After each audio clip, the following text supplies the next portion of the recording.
जय श्री राम दोस्तों वाल्मीकि रामायण का अभी हमारा 23वां सर्ग स्टार्ट हुआ है, जिसके अंदर हम बात करेंगे जब भगवान श्री राम विश्वामित्र जी के साथ जाते हैं और उन्हें अति बला और बला नाम की शक्तियाँ प्राप्त होती हैं, और उसके बाद जो पूरी कहानी है उस पर विचार विमर्श करते हैं और जानते हैं आगे क्या होता है।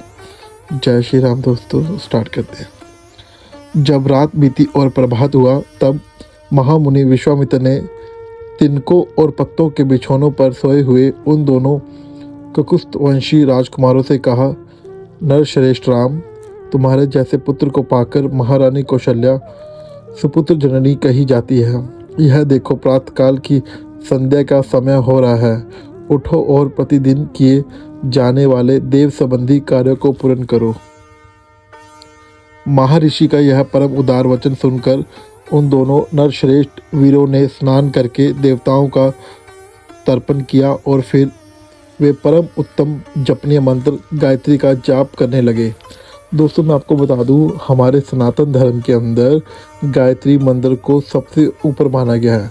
यानी कि जब हम हमारे सनातन धर्म के अंदर क्या था कि पहले जब भी कोई अच्छा कार्य होता था, जब लोग सुबह उठते थे ना, तो भगवान को याद करते थे, तो वो गायत्री मंत्र का जाप करते थे। आजकल तो हम उठते हैं, सीधा ब्रश किया, अपना नहाए धोए, खाना खाया, चलो काम पे लग गए। पर नहीं दोस्तों, पहले भगवान को, देवताओं को याद किया जाता था। गायत्री मंत्र से पूरा दिन स्टार्ट किया जाता। हमारे वेद पुराण हमें यही सिखाते हैं कि आप अपने दिन की जो शुरुआत है वो गायत्री से स्टार्ट करें। गायत्री माता ही माता त्रिपुरा है, माता ललिता है, जो कि जगत जननी है। दोस्तों, आगे चलते हैं, आगे बढ़ते हैं। नृत्य कर्म समाप्त करके महापराक्रमी श्री राम और लक्ष्मण अत्यंत प्रसन्न हो तपोधन विश्वामित्र को प्रणाम करके वहां से आगे जाने को उद्गत हो गए। जाते जाते उन महाबली राजकुमारों ने गंगा और सरयू के शुभ संगम पर पहुंचकर वहां दिव्य त्रिपकथा नदी गंगा जी का दर्शन किया। संगम के पास ही शुद्ध अंत करने वाले महर्षियों का एक पवित्र आश्रम था, जहां वे कई हजार वर्षों से तपस्या करते थे। उस पवित्र आश्रम को देखकर रघुकुल रतन श्री राम और लक्ष्मण बड़े प्रसन्न हुए।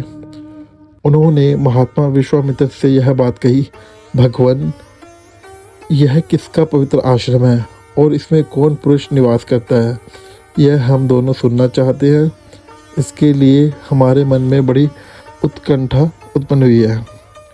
उन दोनों का यह वचन सुनकर मुनि श्रेष्ठ विश्वामित्र हंसते हुए बोले, राम, यह आश्रम पहले जिसके अधिकार में रहा है उसका परिचय देता हूँ, सुनो। अब विश्वामित्र जी बता रहे हैं भगवान श्री राम और लक्ष्मण जी को, विद्वान पुरुष जिसे काम कहते हैं, वह कंदर्प पूर्व काल में मूर्तिमान था। दोस्तों, आजकल जो काम होता है ना, जो काम वासना आती है हमारे अंदर, वो पहले मूर्तिमान थे, यानी कि एक इंसान के रूप में थे। एक दिन समाधि से उठकर देवेश्वर शिव मरुदनों के साथ कहीं जा रहे थे। दोस्तों, यहाँ पर बताया गया है देवेश्वर मतलब जो देवों के भी ईश्वर है, उनको बोला था देवेश्वर। और मर्दगणों के साथ, यानी कि जो उनके साथ रहते थे, उनके गण थे, उनको मर्दगण कहा जाता है। उसी समय दुर्बुद्धि काम ने उन पर आक्रमण किया। यह देख महात्मा शिव ने हुंकार करके उसे रोका। रघुनंदन भगवान रुद्र ने रोष भरी दृष्टि से अवहेलना पूर्वक उसकी ओर देखा। फिर तो उस दुर्बुद्धि के सारे अंग उसके शरीर से जीर्ण शीर्ण होकर गिर गए। वहां दग्ध हुए महामना कंदर्पा का शरीर नष्ट हो गया। देवेश्वर रुद्र ने अपने क्रोध से काम को अंगहीन कर दिया।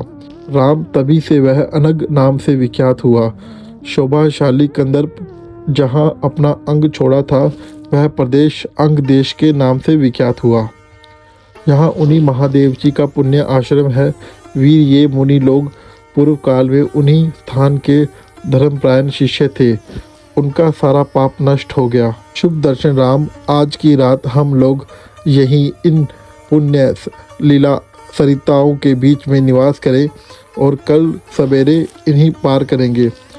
हम लोग पवित्र होकर इस पुण्य आश्रम चलें। यहाँ रहना हमारे लिए बहुत उत्तम होगा। नरश्रेष्ठ, यहाँ स्नान करके जप और हवन करने के बाद हम रात में बड़े सुख में रहेंगे।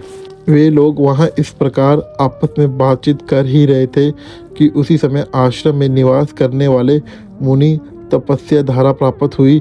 दूर दृष्टि से उसका आगमन जानकर मन ही मन बड़े प्रसन्न हुए। उनके हृदय में हर्षजनित उल्लास छा गया।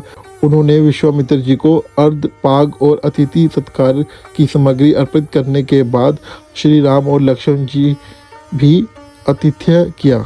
यथोचित सत्कार करके उन मुनियों ने अतिथियों का भांति भांति की कथा वार्ताओं द्वारा मनोरंजन किया। फिर उन महर्षियों ने एकाग्रचित होकर यथातथ संध्या वादन एवं जप किया। तदनंतर वहाँ रहने वाले मुनियों ने अन्य उत्तम व्रतधारी मुनियों के साथ विश्वामित्र आदि को शयन के लिए उपयुक्त स्थान में पहुंचा दिया। संपूर्ण कामनाओं की पूर्ति करने वाले उस पुण्य आश्रम में उन विश्वामित्र आदि ने बड़े सुख से निवास किया। धर्मात्मा मुनिश्रेष्ठ विश्वामित्र ने उन मनोहर राजकुमारों को सुंदर कथाओं द्वारा मनोरंजन किया। जय श्री राम। दोस्तों, आज का अध्याय हम यही समापन करेंगे और आगे बात करेंगे भगवान श्री राम की अगली कथाओं में। अगर आपको हमारी वीडियो अच्छी लगती है दोस्तों तो आप इसे शेयर कर सकते हैं। अगर यहाँ तक पहुँचे हैं तो कमेंट कर सकते हैं, लाइक कर सकते हैं। आपका बहुत बहुत धन्यवाद दोस्तों। जय श्री राम।